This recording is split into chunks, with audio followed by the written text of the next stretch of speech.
Everybody, it's Friday, and guess who we have as our special guest today? We've got Joel with us from for King and Country. You guys are out on tour right now. He told me he just got up, so it must have been a Oh yeah, long night last night. the two things you're gonna have to forgive me for. Ironically, we were in Vegas last night and Phoenix today. Um, I did not do much gambling. I played the show, got on the bus. But this is what happens. I get about, you know, what this is our eighth show in, ninth show in. So we're the halfway point. 9 of 18 shows, with the final three being at the Grand Ole Opry.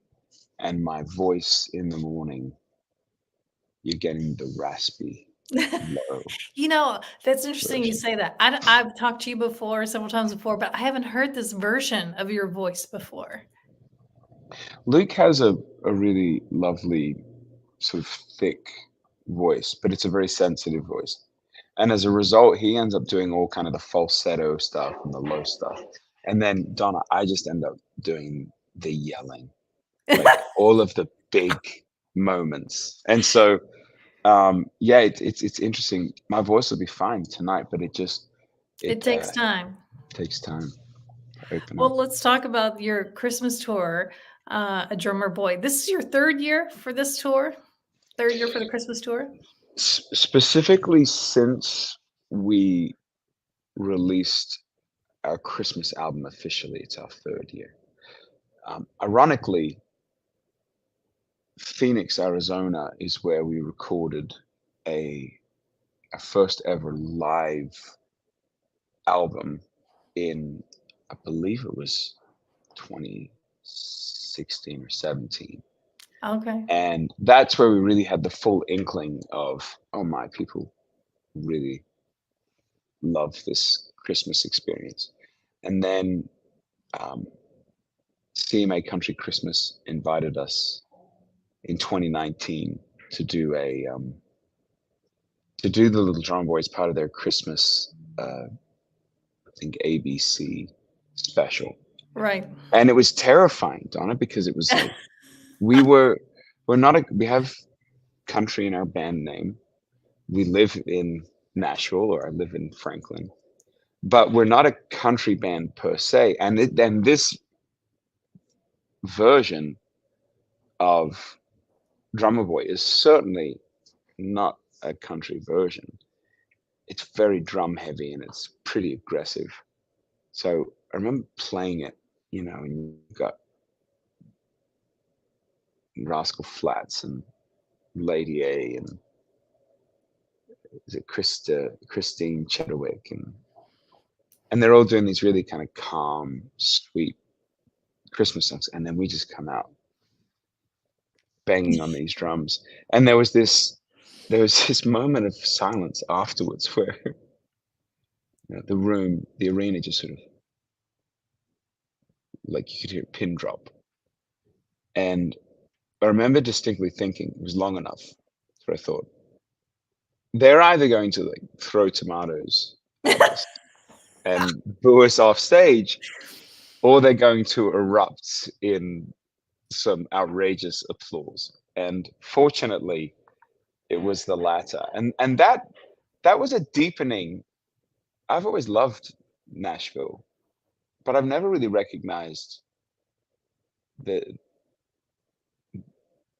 country music in such a deep way. But between Dolly Parton and us doing a feature with her that year, and then Yeah. playing this Christmas song in Nashville, it really opened my eyes to a whole other layer of Nashville and Franklin that is just magical, you know.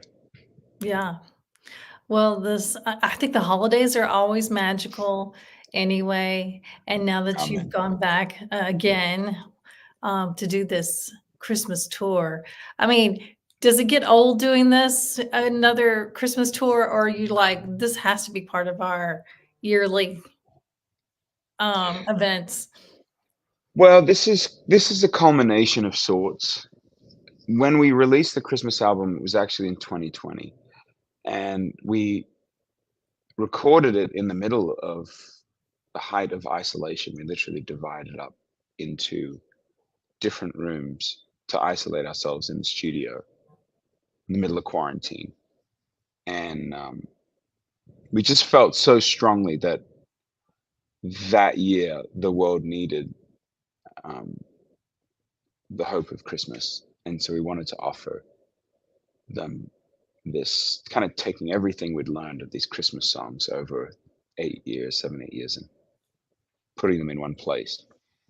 And so we did like a 40 show drive-in tour that year Oh, in wow. 2020. I mean, we played the parking lot at the Rose Bowl, for instance, you know, Wow.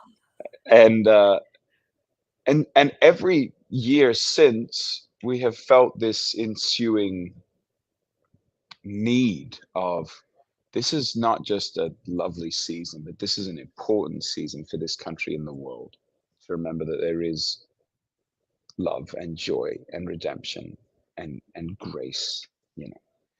And so I don't think either of us are tired. I mean, I love being home. I love where we live, but I don't um no, I'm not tired of it as much as I sound groggy right now. I I'm really proud of it. And it's sadly, I do think, though, with that said, this is kind of the end of an era of sorts. You know, Mm. we don't have the same plans next year to do a Christmas tour at this level, at least. We've got something else exciting up our sleeve that we'll have to wait to tell you about, but Oh, related to Christmas. But yeah, so I'm actually probably more a little nostalgic going into these last 9 shows of the tour. so you mentioned there's only 9 shows left. The last 3 are like a residency at the Opry House, which is pretty incredible. Tell us how you feel about that. I mean, that place has so much history in itself. Yeah. Again, it started out in 2020. It was our only socially distanced in-person show.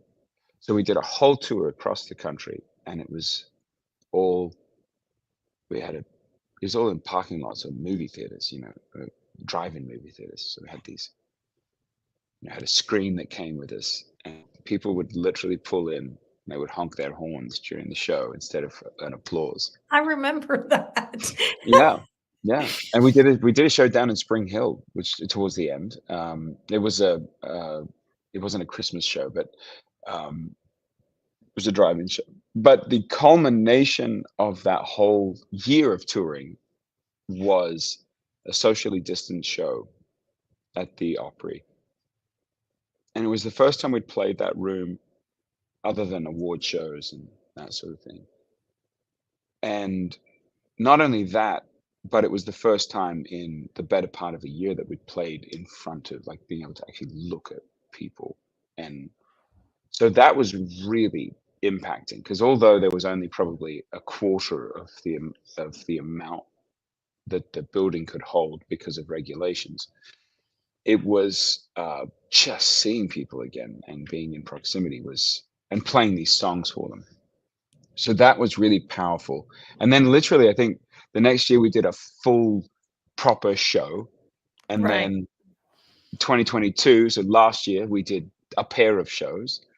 And then, this year we're doing 3 shows, and it sort of became an official residency this year. I feel like anything beyond 2 shows Yeah, is I like, think okay, for sure. we're really doing this. So who knows what the future holds? One, number one, but number two, um, yeah, speaking of Nashville and the roots of Nashville and the history of music in Nashville, and getting to kind of make history in a sense. I mean, you just walk those halls of the Grand Ole Opry, and you just realize how many incredible men and women have graced that stage. And so to play not one, not two, but 3 uh, seemingly sold out shows to finish off this year will be quite the finale and the honor, really. Yeah. So you're ending up right before Christmas. What is something special that your family likes to do at Christmas? Well, we're in an interesting spot, Donna. When we moved from Australia to America, we moved straight from Brisbane, Australia, to Brentwood, Tennessee. So it was still kind of on the edge of, I suppose it was on the edge of the Williamson County border. But um, so we started, there's 7 of us kids and my parents. So we started out with 9 of us. And then since that day, from that day to this, 6 of the 7 kids are now married. And there's 15 nieces and nephews. Mariah and I have Wow. 4 godchildren as well.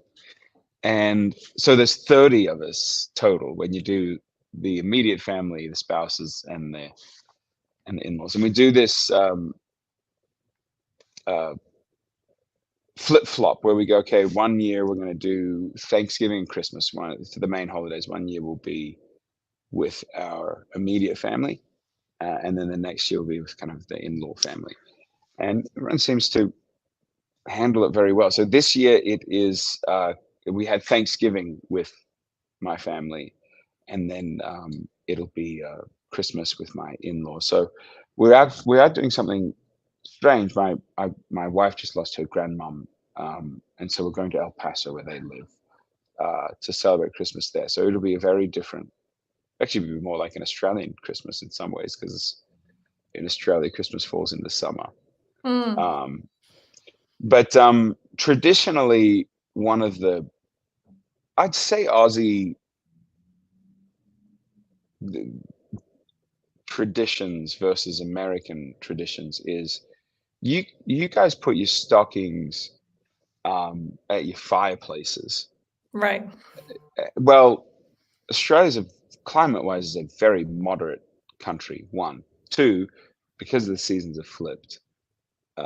Christmas falls in the summer, so no one is, these songs like chestnuts roasting on open fire doesn't mean anything to an Australian. Because it's warm.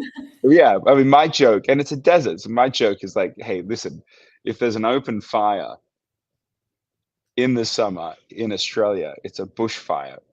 Run. Don't write a song about it. It's a chestnuts roasting on the open fire. It doesn't really make sense. So instead of putting the stockings at the fireplaces, we really don't have many fireplaces in Australia because it doesn't get cold enough.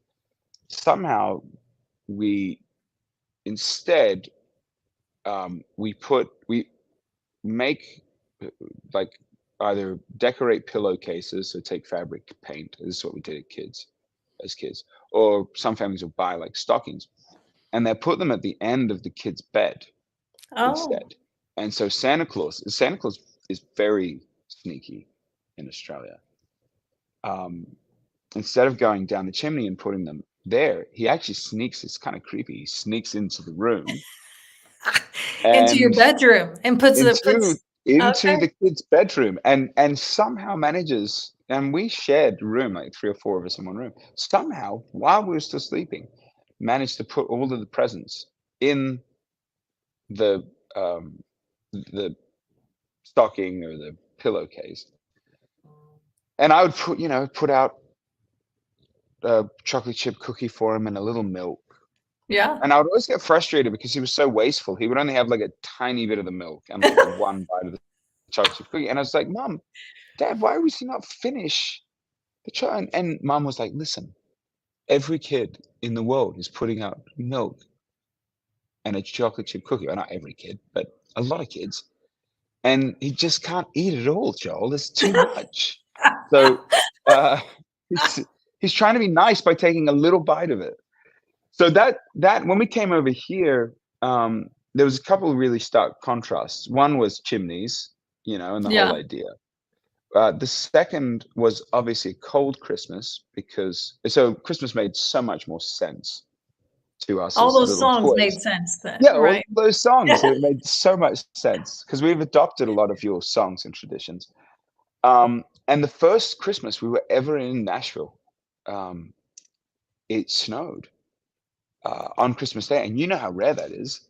Yes. And our little boy brains just our head. We're like, I can't believe this is I'm dreaming of a white Christmas. We're like, of course you're dreaming. That's never going to happen. And then you come over here and it actually does. So our little boy brains kind of fell out of our heads. A fun little fact, and I share this sometimes at the concert, but the first Christmas, because it snowed, we built 7 snowmen, because it was like, that's what they do in America. One for the whole One, family? and our neighbors, our teenage neighbors, had like a Ford F-150, and they mowed all of them down the next day. Oh, no, really? It's like America, Franklin or Brentwood is a danger. Williamson County is a dangerous place. Like, this is what happens in America. Oh, man, that's a Yeah. terrible introduction to making a snowman. Oh. Yeah. Well, luckily, hopefully that won't happen again. I know there's still a few tickets left to the shows in Nashville, the Grand Ole Opry. You guys have had a big year. You've got a Grammy Mm, nomination with Lady A, with Hillary Scott from Lady A. That's mm. incredible.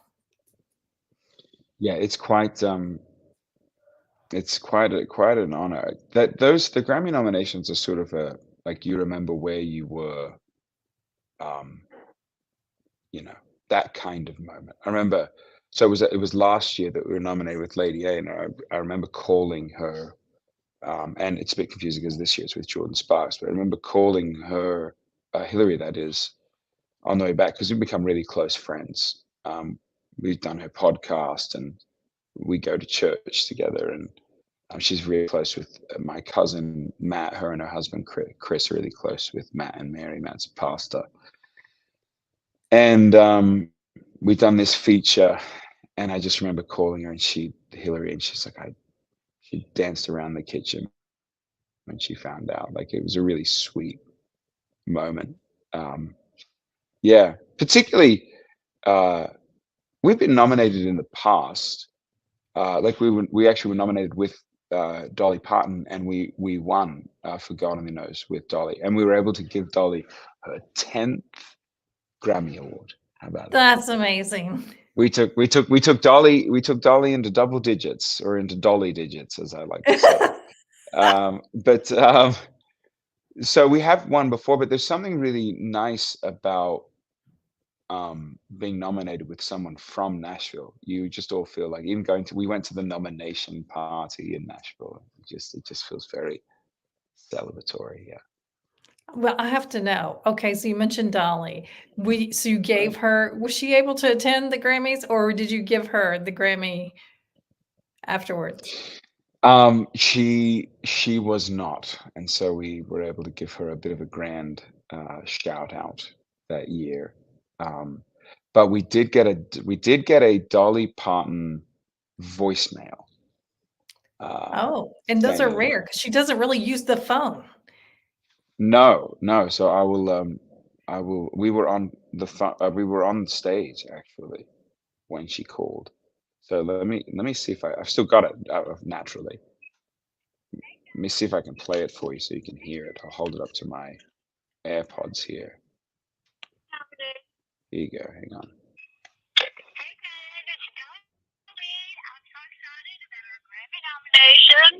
I guess this is a blessed project, huh? Anyway, I'm proud of the CMA performance, and I'm proud of you, and just proud to be part of that. So congratulations. See ya. Wow. Yeah. Wow. That's amazing. So this year, oh, that's Dear right. You're Dolly. nominated with Jordan Sparks, right? Yeah, that's right. That's right. And then you guys have a movie coming out next year too, right? Yeah. Hey, speaking of Hillary, um, she's a part of it. And what I'm so proud of too, Donna, is Oh, it encompasses a lot of, Nashville, and our Franklin home that we kind of grew up in. So the story is our parents. It's a '90s film. It's a family film, but it's really kind of chronicles our parents' um, migration from Australia to the United States. My dad was a concert promoter, and now turned manager. He works with us now, but so the film starts in Australia with like a Striper show and an Amy Grant show, and he had some businesses go bad in Australia, And so we moved to America to start over, kind of the land of promise, and straight to Nashville, straight to Brentwood. And when we arrived, he lost his job, and Mm. so we banded together because we couldn't afford to go back to Australia. So we raked leaves and we mowed lawns. Rebecca and Mum cleaned houses, and it was really a unifying time for our family. It was a time of miracles. Really saw the community in Nashville and Brentwood and Franklin really band together in just an amazing way. And it was through that Rebecca started, our eldest sister, Rebecca St. James, started traveling. So it kind of chronicles the beginning of her artistry. But it's a really special story. It's called Unsung Hero. So it really is, it's sort of built around mums and celebration of mums and our mum. I play my dad in the film as well. I co-directed it and played dad. So I've Oh, dubbed it wow. a very expensive therapy session. And it comes out on the 26th of April, and Lionsgate is distributing it through, it'll be in theaters, and they're distributing it through America and the world. And they picked the date a couple of weeks before Mother's Day. And I remember about a week later, I called Mum, because I've tried to keep them obviously in the loop on all the happenings because it's really their story. And I said, Mum, they've picked the date. It's the 26th of April. And she said, oh, that's our 49th wedding anniversary, right? And What? I was like, yeah, Yeah. You're like, that's why. absolutely. That's why they did it. Yeah, but think about it, Donna. There's so many miracles depicted on screen, but there were so many miracles, behind the camera in making it. And that was another one, because if you do the math, so films in America release on Friday, Right. and so one at first blush would argue that it's a 1 in 365 chance. But if you really do the math and realize that, the 26th of April only falls on a Friday every 7 years. I did the math. It becomes like a 1 in 2,555 chance that it would That's fall on that day. crazy. So it was a cool little miracle of going, hey, this is, maybe God putting a stamp of approval on family or something. I don't know. But it was, so we're really excited about it. We've actually, on this tour, we've been doing a screening each day for folks in different towns. And they've opened up some tickets early in each of these locations. I think they're doing the same thing in Nashville. So Oh, we'll share wow. more about that at the show. But, and I just finished it. I literally, yesterday in LA, flew from LA to Vegas because we were finishing the sound mix on the Sony stage out in LA. And so it's done. I can't wait for you to see it. And we should do another interview around the time it releases, because it's very much a Nashville story. Yes. Well, I can't wait. Let's do that because I want to learn more about it because I've just been hearing little snippets. So I wanted to ask you before we wrapped up about that. So we'll be looking Well, and forward to like I that. mentioned, Hillary Scott, I called her in the middle of the production because there was a role of kind of this church, like Southern church kind of musical leader, and so she has a role in the film, and she's Candace Cameron Bure is part of it as well, and John Locke or Terry O'Quinn from Lost, the television show, and there's a great Jonathan Jackson, who was on the television show Nashville, is part of it. So Oh, yeah. it was a great ensemble of actors and actresses. But Hillary did such a lovely job. She has one of the funniest lines in the whole film, funnily enough. So Oh, I can't wait to hear that.